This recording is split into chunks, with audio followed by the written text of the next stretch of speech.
সুবহানাল্লাহর আওয়াজ হয় নাই? আরো জোরে বলেন সুবহানাল্লাহ। আর যারা বাহিরে আছে, চাষটলে আছে, দোকানপাটে আছে, বিশেষ করে অনেক মানুষ টিভির পর্দায়ও আছে, ঠিক না বেঠিক? এজন্যই আমি আমার এলাকার মা বোনদেরকে বলতে চাই, ও আমার মা বোনেরা যারা বাড়িতে আছে তাদেরকে খানাপিনা করায়া ঘর থেকে বের করে দিয়ে দরজাটা আটকায় দেন। যদি মাহফিলে না আসে উঠানে ঘোরাফেরা করতে হবে। রাজি আছেন আপনারা? উঠানে ঘোরাফেরা করলে কষ্ট লাগবে না? সে চিন্তা করবো যা আলহাজ হযরত মাওলানা আলী আকবর খান রহমতুল্লাহ আলাইহি ফাউন্ডেশন কর্তৃক আয়োজিত ইসলামী মাহফিলের ভিতরে চলে যাই। ও আমার মা বোনরা, এই কাজটা যদি করতে পারেন, তারা যদি ঘর ছেড়ে এই মাহফিলের ভিতরে ঢুকতে পারে, দুইটা কথা শুনে যদি একটা কথাও আমল করতে পারে, কাল কিয়ামতের ময়দানে এই কথা আমল করার কারণে তোমাকেও আল্লাহ মাফ করে দিবেন, তাকেও আল্লাহ মাফ করে দিবেন। আল্লাহর ক্ষমতা আছে না নাই? মুসলমান ইমানদার ভাইরা আমার, এবার আপনার আমার নবী বিশ্ব নবী রাহমাতুল লিল আলামিন জিবরাইল আমিনকে ডাক দিয়ে বলেন, জিবরাইল, আমার আল্লাহ কি কোনো ওহী পাঠাইছে কিনা তোমাকে দিয়া? আজরাইল আলাইহিস সালাম তো আসছে আমার জান কবজ করার জন্য। আমার আল্লাহ কি বলে দিয়েছে? আমি কি পৃথিবীর জমিনে থাকবো না বিদায় হব? জিবরাইল আমিন কোনো কথা বললেন না, হাও বললেন না, নাও বললেন না। রে মুসলমান, আমি যে খুতবার পড়ে দিয়া যে আয়াতটুকু তিলাওয়াত করেছি, এই আয়াতটুকু জিবরাইল আমিন পয়গম্বরের সামনে পড়ে নিলেন। ইন্নাকা মাইয়িতুন ওয়া ইন্নাকুম মাইয়িতুন।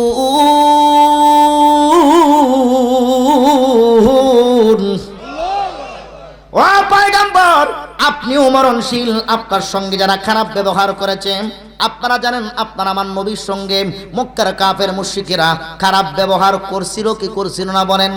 অনেক অত্যাচার করেছিল, তারাও মরণশীল, আপনিও মরণশীল। হযরতে জিবরাইল আমিন হাও বললেন না, নাও বললেন না, শুধুমাত্র এই আয়াতটা তিলাওয়াত করে পয়গম্বরকে বুঝায় দিলেন, ও পয়গম্বর, এই পৃথিবীর জমিনে আর থাকা যাবে না, বিদায় হইতে হইব। ঠিক কি না ঠিক?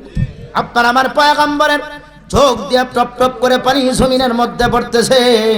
আজরাইল আলাইহিস সালাম ডাক দিয়ে বলেন, জিবরাইল আলাইহিস সালাম ডাক দিয়ে বলেন, ও পয়গম্বর, আপনি কেন কাঁদেন? আপনি তো আপনার রফিক আলা সান্নিধ্য লাভ করার জন্য যাচ্ছেন। জোরে জোরে বলেন আল্লাহু আকবার। আপনি আপনার বন্ধুর দিদার লাভ করার জন্য যাইতেছেন, আপনি কেন কান্নাকাটি করতেছেন? আপনার আমার নবীর কান্দা বন্ধ হচ্ছে না। এবার জিবরাইল আমিন ডাক দিয়ে বলে, পয়গম্বর, আপনি কি আপনার ফাতেমার জন্য কাঁদেননি? আপনি ফাতেমার জন্য কেন কাঁদবেন? আল্লাহ পাক রব্বুল আলামিন এই পৃথিবীর জমিনে আপনার মেয়ে ফাতেমাকে এমন একটা পুরস্কার দিয়ে দিয়েছেন, কাল কিয়ামতের ময়দানে সমস্ত নর নারীদের যত মহিলা আছে, সমস্ত মহিলাদের জান্নাতের সরদারিনী হইব হযরতে ফাতেমা রাদিয়াল্লাহু তাআলা আনহা। এরপরেও আপনার আমার পয়গম্বরের কান্না তো বন্ধ হয় না। এবার ডাক দিয়ে বলেন, পয়গম্বর, আপনি কি আপনার হাসান এবং হুসাইনের জন্য কাঁদেননি? আল্লাহর পয়গম্বর কিন্তু তার দুই নাতি হাসান হুসাইনকে খুব আদর করত, ঠিক না বেঠিক?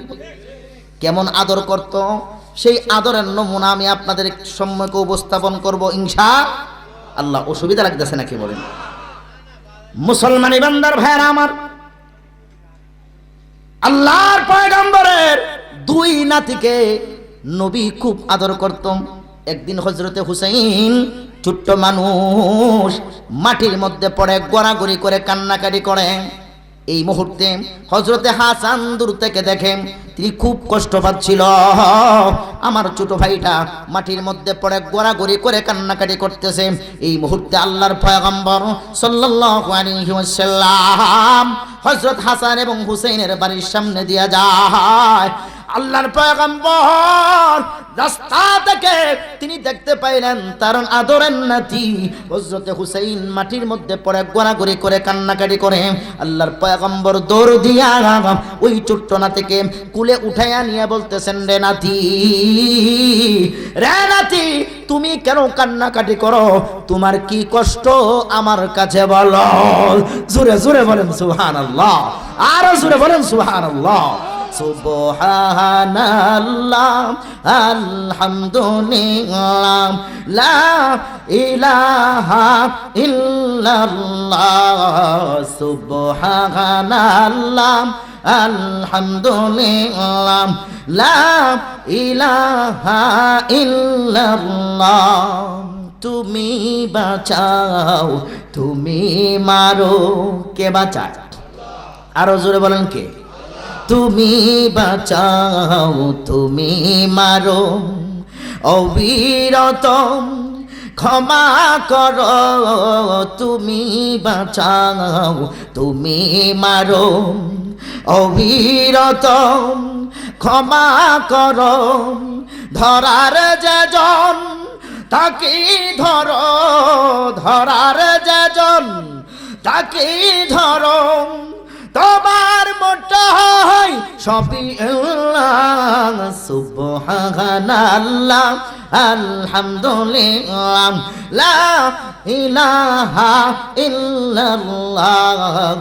সুবহানাল্লাহ, আলহামদুলিল্লাহ, লা ইলাহা ইল্লাল্লাহ। বলেন না সুবহানাল্লাহ। একবার কেউ যদি বলে সুবহানাল্লাহ কয়বার? বললেন সুবহানাল্লাহ। সুবহানাল্লাহ শব্দের অর্থ হইল আল্লাহ পবিত্র। আল্লাহ কি অপবিত্র নাকি?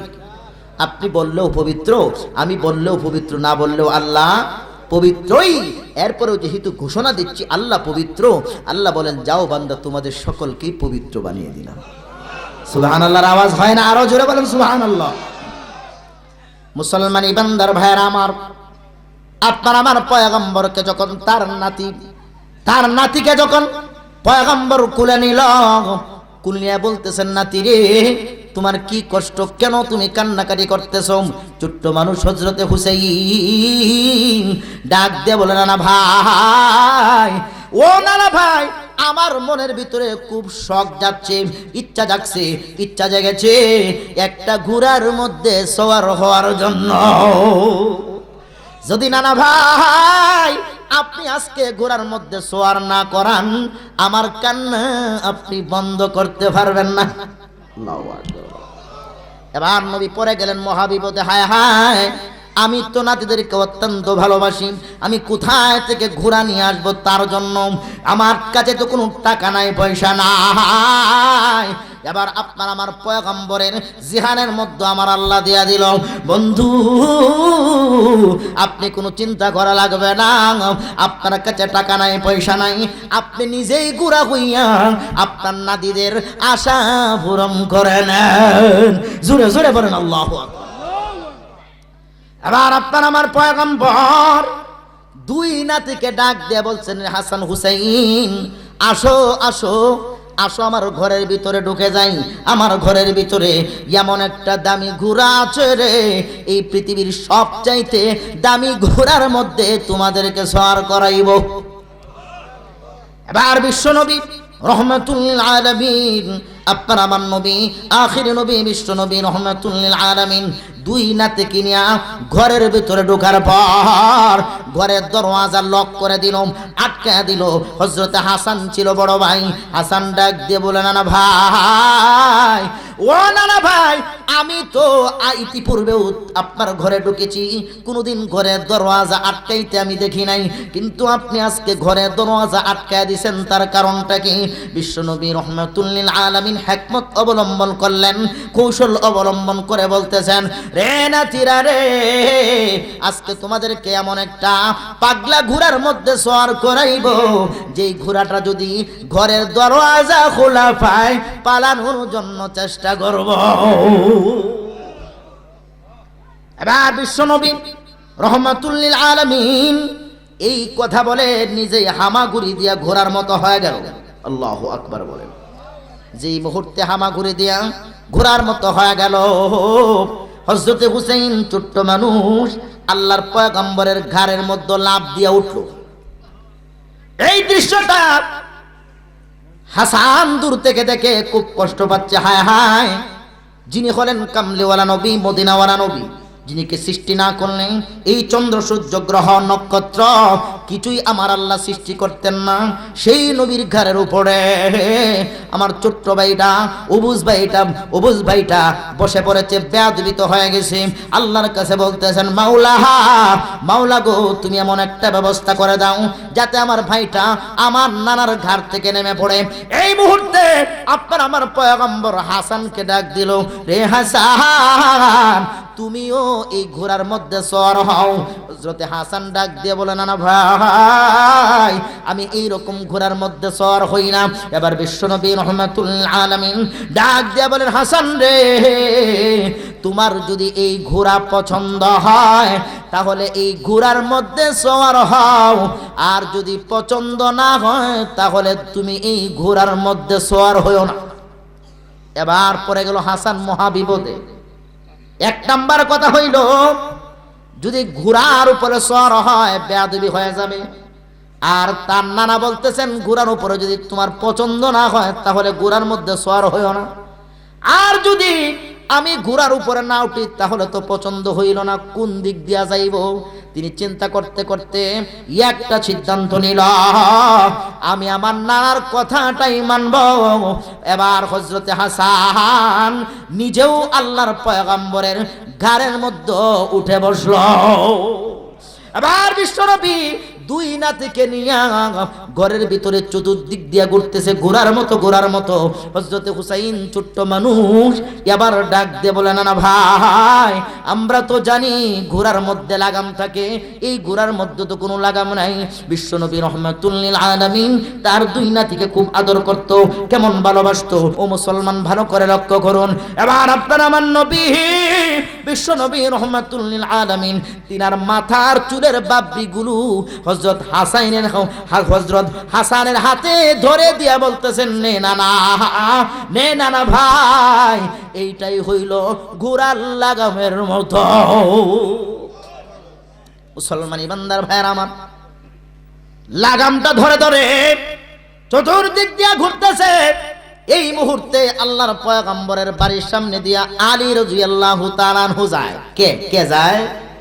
হযরতে আলী রাদিয়াল্লাহু তাআলা আনহু ছিলেন আল্লাহর পয়গম্বরের মেয়ের জামাতা হযরতে ফাতেমা রাদিয়াল্লাহু তাআলা আনহার স্বামী। ঠিক কিনা বেঠিক বলেন? এবার তিনি চিন্তা করতেছেন, কি ব্যাপার, আমার শ্বশুরের ঘরের দরজা আটকানো, আমার দুইটা ছেলেও নাই, ওরা কোথায় গেল, কি ব্যাপার? সন্দেহ জাগার কথা কি কথা না বলেন? সব সময় নানাদের সাথে থাকতো, কিন্তু দুই ছেলেও নাই, তার নানাও নাই, ঘরের দরওয়াজা আটকানো, ব্যাপারটা কি? আল্লাহর পয়গম্বরের ঘরের বেড়ার মধ্যে চুকি দিল। আল্লাহর পয়গম্বরের ঘরের বেড়া কি বিল্ডিং ছিল নাকি? জুড়ে বলেন, হাফ বিল্ডিং ছিল নাকি? ও মুসলমান, ভাঙ্গা বেড়ার ভিতরে যখন হযরতে আলী রাদিয়াল্লাহু তাআলা আনহু চোখ দিয়া দেখে তার দুই ছেলে আল্লাহর পয়গম্বরের ঘাড়ের উপরে উঠে চতুর্দিক দিয়ে ঘোড়ার মতো ঘুরতেছে। এই দৃশ্যটা দেখে হযরতে আলী রাদিয়াল্লাহু তাআলা আনহু নিজেকে কন্ট্রোল করতে পারলেন না। নিজের মনের ভিতরে খুব কষ্ট জাগলো। যিনি হইলেন কামলিওয়ালা নবী, মদিনাওয়ালা নবী, সেই নবীর ঘাড়ের উপরে উঠে বসেছে, যিনাকে সৃষ্টি না করলে আমার আল্লাহ চন্দ্র সূর্য গ্রহ নক্ষত্র কিছুই আমার আল্লাহ সৃষ্টি করতেন না। তিনি হইলেন আপনার আমার নবী মুহাম্মাদুর রাসূলুল্লাহ। জোরে জোরে বলেন সাল্লাল্লাহু আলাইহি ওয়াসাল্লাম। সেই নবীর উপর বেশি বেশি করে দুরূদ শরীফ পড়ার দরকার আছে কি নাই বলেন? আমরা কে কে চাই? ও হুজুর আজকে থেকে বলো, ও হুজুর আমরা আল্লাহর কাছে দোয়া করতেছি, মাওলা মরণের আগে একবার হইল সোনার মদিনায় যেতে চাই। কে কে চাই? একটু হাতটা উঠাই, না রইতে গিয়ে কে কে যাবে ওই মদিনায়, আয় রে ছুটে আয়, শুয়ে আছেন দয়ার নবী সোনার মদিনায়। তোরা কে কে যাবে ওই মদিনায়, আয় রে ছুটে আয়, শুয়ে আছেন দয়ার নবী সোনার মদিনায়। ঠিক না বেটি বলে? ধন্য ভূমি মদিনাতে, শুয়ে আছেন ওই জান্নাতে। আল্লাহু আকবার বলেন। ছুতে মাটি ওই মদিনার পাল তুলেছি নাই, শুয়ে আছেন দয়ার নবী সোনার মদিনায়। তোরাম কে কে যাবে ওই মদিনায়, আয় রে ছুটে আয়, শুয়ে আছেন দয়ার নবী সোনার মদিনায়। সবাই সোনার মদিনায় যেতে চান তো ইনশাআল্লাহ? আল্লাহ তাআলা মরণের আগে একবার হইল সোনার মদিনায় সবাইকে যাওয়ার তৌফিক দান করুন। সবাই বলেন আমিন।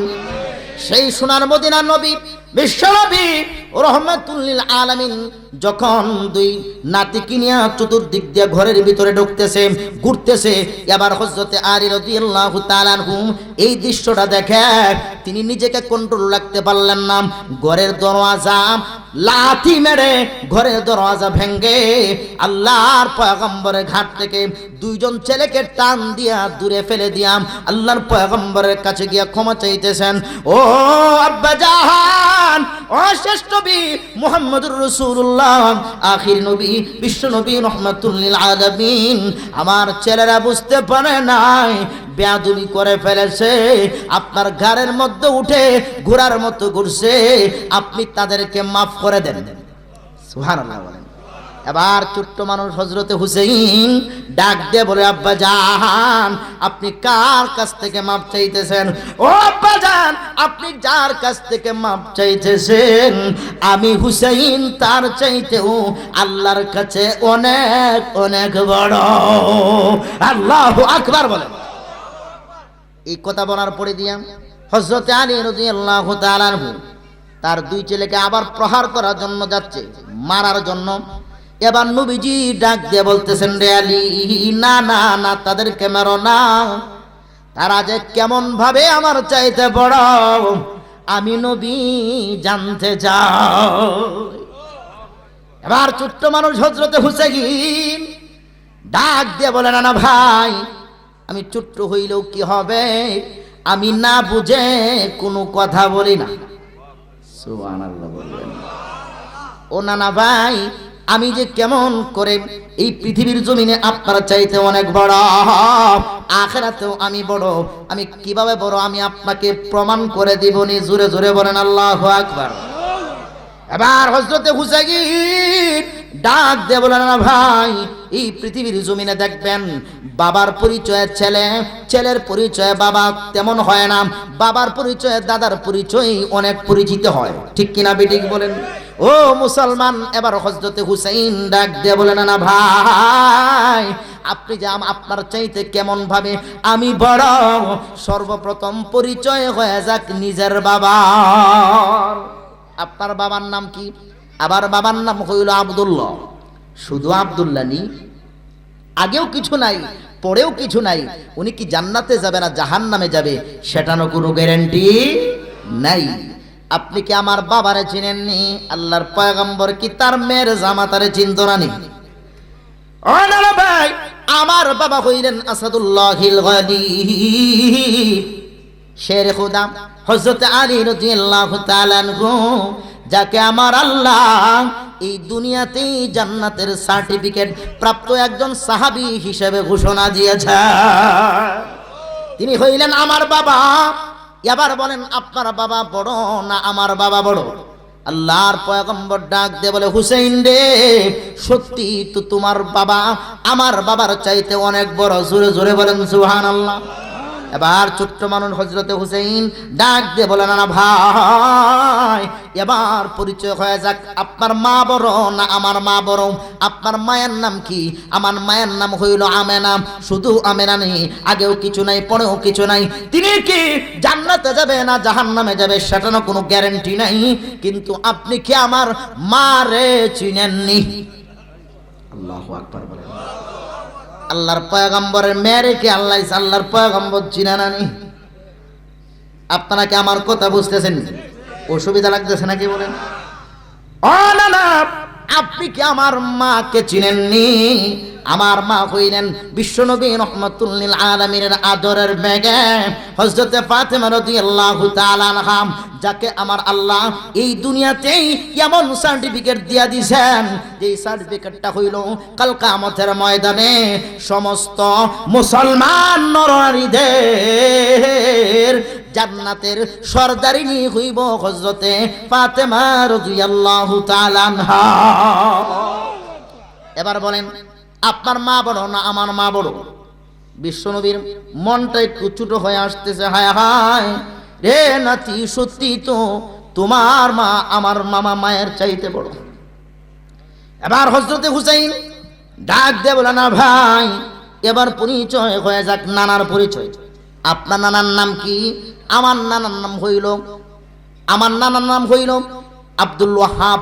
ঠিক না বেঠিক বলেন? আপনার নানার নাম ওয়াহাব। উনাকে কে চিনে? আপনি কি আমার নানা ভাইরে চিনেননি? জোরে জোরে বলেন আল্লাহু আকবার। আপনার নানা জান্নাতে যাবে না জাহান্নামে যাবে সেটারও কোনো গ্যারান্টি নাই। আমি গ্যারান্টি দিতে পারি, আমার নানা সরাসরি জান্নাতি। শুধু একা জান্নাতে যাইব না, তার মায়ার উম্মতদেরকে নিয়ে এরপরে জান্নাতে যাইব। আমার নানা ভাই আখির নবী বিশ্ব নবী রাহমাতুল লিল আলামিন, জিনার কোনো তুলনা হয় না। জিনার নাম শুনলেই দুরূদ শরীফ পড়তে হয়। জোরে জোরে বলেন সুবহানাল্লাহ। যেনার নাম শুনলে দুরূদ শরীফ যদি কেউ পড়ে তার উপরও 10টা রহমত নাজিল হয়, 10টা গুনাহ মাফ হয়। জোরে জোরে বলেন আল্লাহু আকবার। এই জন্য বেশি বেশি করে দুরূদ শরীফ পড়ার দরকার আছে কি নাই বলেন? সকালে বিকালে দরুদ পড়ো মুহাম্মাদের নামে রে, মুহাম্মাদের নামে। সকালে বিকালে দরুদ পড়ো মুহাম্মাদের নামে রে, মুহাম্মাদের নামে।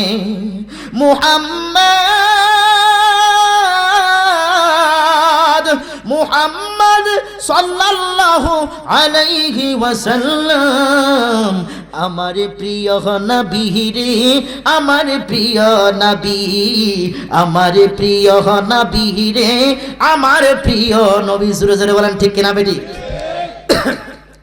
যেই নবীর উসিলায় আমি জান্নাত পাবো রে, যেই নবীর উসিলায় সবাই জান্নাত পাবেন রে। ঠিক কিনা বেটি বলেন? সকাল বিকাল দরুদ পড়ো মুহাম্মাদের নামে রে, মুহাম্মাদের নামে। সকাল বিকাল দরুদ পড়ো মুহাম্মাদের নামে রে, মুহাম্মাদের নামে।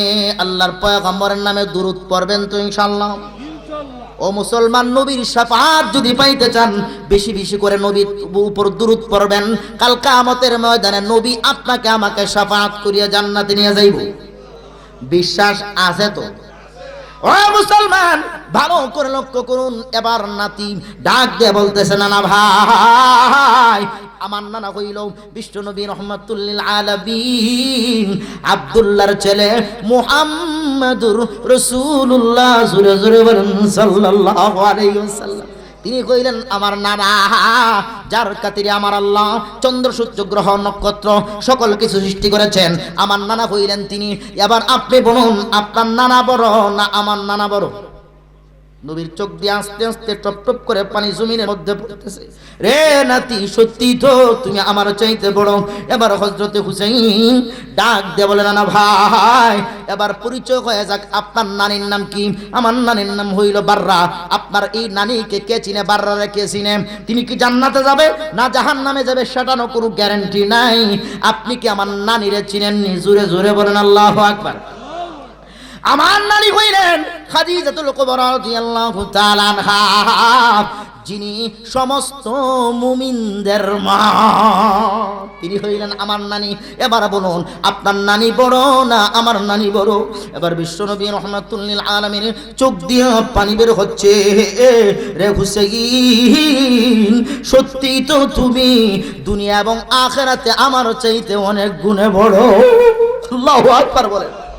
এবার বিশ্বনবী রাহমাতুল লিল আলামিন তার নাতিকে আবার কুলে নিয়ে উপরে উঠায়া হযরত আলী রাদিয়াল্লাহু তাআলা আনহুকে ডাক দিয়ে বলে, আলী রে, দেখো দেখো, সত্যি তোমার ছেলে আমার চাইতে বহু গুণে বড় হয়ে গেছে। আল্লাহু আকবার বলে। এইরকম ভাবে আপনার আমার পয়গম্বর তার নাতিদেরকে আদর করতেন। মনে আছে তো হযরতে জিবরাইল আমিনের কথা? মনে আছে না? নাতিদেরকে ভালোবাসতেন। আল্লাহর পয়গম্বর সাল্লাল্লাহু আলাইহি ওয়াসাল্লাম কে হযরতে জিবরাইল আমিন ডেকে ডেকে বলে, জিবরাইল আমিন ডেকে ডেকে বলে, পয়গম্বর আপনি কি আপনার হাসান হুসাইনের জন্য কাঁদেননি? এবার পয়গম্বরের জবান করে বলতেছেন, রা জিবরাইল, আমি আমার ফাতেমার জন্য কাঁদি না, আমি আমার হাসান হুসাইনের জন্য কাঁদি না, আমি কাঁদি আমার গুনাহগার উম্মতের জন্য। এবার হযরত জিবরাইল আমিন ডাক দিয়ে বলেন, ও পয়গম্বর, আপনি কেন উম্মতের জন্য কাঁদবেন? আপনি উম্মতের জন্য কাঁদতে হবে না। আপনি যখন ওয়াফাত গ্রহণ করবেন, পৃথিবীর জমিন থেকে বিদায় হয়ে যাইবেন, আপনার উম্মতেরা পৃথিবীর যে কোনো প্রান্ত থেকে আপনি নবীর উপর দুরূদ শরীফ পড়বে। এই দুরূদের সংখ্যাটা তার নাম, তার বাবার নাম, তার দাদার নাম সহ আপনার রওজা মুবারকে বসিয়ে দিব। এরপরেও বিশ্বনবীর কান্দা বন্ধ হয় না। আমার জিবরাইল আমিন ডাক দিয়ে বলেন, নবী গো, আপনি আর পরেও কাঁদতেছেন কেন? এবার নবী ডাক দিয়ে বলেন, জিবরাইল, আমি এই জন্য কাঁদি, আমি ছিলাম উম্মতের জিম্মাদার। আমি যখন এই পৃথিবীর জমিন থেকে বিদায় হয়ে যাইব, আমার উম্মতের জিম্মাদারি কে গ্রহণ করবে রে জিবরাইল? এই জন্য আমি কান্নাকাটি করতেছি। আল্লাহু আকবার বলেন না? এবার জিবরাইল আমিন ডাক দিয়ে বলে, পয়গম্বর আপনি কান্নাকাটি করতে হবে না, এই মুহূর্তে আমার আল্লাহ ওহী পাঠায়া দিয়েছেন। জোরে জোরে বলেন আল্লাহু আকবার। ওহী পাঠায়া দিয়া বন্ধুকে ডাক দিয়ে বলে, বন্ধু আপনি কান্নাকাটি করা লাগবে না। আপনি যখন পৃথিবীর জমিন থেকে বিদায় হয়ে যাবেন, আপনি যখন ওয়াফাত গ্রহণ করবেন, আপনি ছিলেন উম্মতের কান্ডারি, আপনি ছিলেন উম্মতের দরদদার। আপনি যেই রকম ভাবে উম্মতদেরকে ভালোবাসেন, আমিও সেই রকম ভাবে আমার বান্দাদেরকে ভালোবাসি। জোরে জোরে বলেন সুবহানাল্লাহ। ও বন্ধু, আপনি যখন পৃথিবীর জমিন থেকে বিদায় হয়ে যাবেন, আপনার উম্মতের জিম্মাদারি আমি আল্লাহই নিয়ে নিব। এই জন্য আমাদের মূল জিম্মাদার কে? আরো জোরে বলেন কে? তাহলে কোনো কিছু চাইলে কার কাছে চাইবো? বাবার মাজারও গিয়া? কার কাছে চাইতে গেলে পদ্ধতি আছে না নাই বলেন? পদ্ধতি হইল সেজদার মাধ্যমে। সেজদা করলে আল্লাহ তাআলা অত্যন্ত খুশি হয়। সেজদার মাধ্যমে আল্লাহ বান্দাদেরকে ডাকতে থাকে। জোরে জোরে বলেন সুবহানাল্লাহ। এবার বিশ্বনবীর কান্দা বন্ধ হয়ে গেছে। আমি একেবারে সংক্ষিপ্ত করে 5 মিনিটের ভিতরে শেষ করে দিব। রাজি আছেন না ইনশাআল্লাহ? এবার বিশ্বনবীর কান্দা বন্ধ হয়ে গেছে। কান্না বন্ধ হয়ে যাওয়ার পর আল্লাহর পয়গম্বর আজরাইল আলাইহিস সালামকে বলেন, রে মালাকুল মাউত আজরাইল, এবার আমার জানটা কবজ করম। আজরাইল আলাইহিস সালাম সবে মাত্র পয়গম্বরের বুকের মধ্যে হাতটা রাখলো। রাখার পর আল্লাহর পয়গম্বর ডাক দিয়া বলেন, রে আজরাইল, আমার বুকের মধ্যে হাতটা রাখো নাই যেন উহুদ পাহাড়টা আমার বুকের মধ্যে রেখে দিয়েছে। আজরাইল, আমি সহ্য করতে পারতেছিলাম। আপনার আমার পয়গম্বর আল্লাহর কাছে দোয়া করলেন, আল্লাহুম্মা রফিকুল আলা আল্লাহুম্মা ইন্নী আউযু বিকা মিন সাকারাতিল মাউত ওয়া গামারাতিল মাউত আল্লাহুম্মা ইন্নী আউযু বিকা মিন সাকারাতিল মাউত ওয়া গামারাতিল মাউত আল্লাহুম্মা রফিকুল আলা আয় আল্লাহ তুমি আমাকে উত্তম বন্ধুর সাথে মিলায়া দাও আল্লাহুম্মা ইন্নী আউযু বিকা মিন সাকরাতিল মাউত মৃত্যুর যন্ত্রণা বড় ভয়াবহ কঠিন ওয়া গামারাতিল মাউত মৃত্যুর যন্ত্রণাকে হেফাজত করো মৃত্যুর যন্ত্রণা বড় ভয়াবহ কঠিন কার কথা আল্লাহর পয়গম্বরের কথা যদি এই রকম হয়ে থাকে তাহলে আপনার আমার অবস্থাটা কি হবে কাজেই রে মুসলমান মৃত্যুর আগে জিনার উদ্দেশ্য করে আজকে এই ওয়াজ মাহফিল উনিও চলে গেছেন পয়গম্বরও চলে গেছেন আমিও চলে যেতে হবে আপনিও চলে যেতে হবে চলে যাওয়ার আগে আজকে এইখান থেকে যে হুজুর পিছনে অনেক গুনাহ করেছি নামাজ ছেড়ে দিয়েছি রোজা ছেড়ে দিয়েছি সামনে আসতেছে রমাদানুল মুবারক মাস 30টা রোজা পরিপূর্ণভাবে রাখবো কোরআন শরীফ তিলাওয়াত করব আর কোনোদিন নামাজ ছাড়বো না কে কে একটু আল্লাহকে হাতটা দেখায় দেন আল্লাহ তুমি কবুল করো আল্লাহ তুই মঞ্জুর করো সবাই বলেন আমিন ও মুসলমান এই মৃত্যুর আলোচনা থেকে আমরা বুঝতে পারলাম মৃত্যুর যন্ত্রণা খুব বড় ভয়াবহ কঠিন সেই মৃত্যুর যন্ত্রণা থেকে তুই হেফাজত পাইতে চান তাহলে সর্বপ্রথম কোন কাজটা করতে হবে কত ওয়াক্ত 5 ওয়াক্ত নামাজ পড়বেন তো আল্লাহ তাআলা সকলকেই সর্বপ্রথম আমাকে সহ সকলকে উক্ত কথার উপর আমল করার তৌফিক দান করুন সবাই বলেন আমিন ওয়া আখিরু দাওয়ানা আনিল হামদুলিল্লাহি রাব্বিল আলামিন আসসালামু আলাইকুম ওয়া রাহমাতুল্লাহি ওয়া বারাকাতুহু আলহামদুলিল্লাহ মুফতি আজহারুল ইসলাম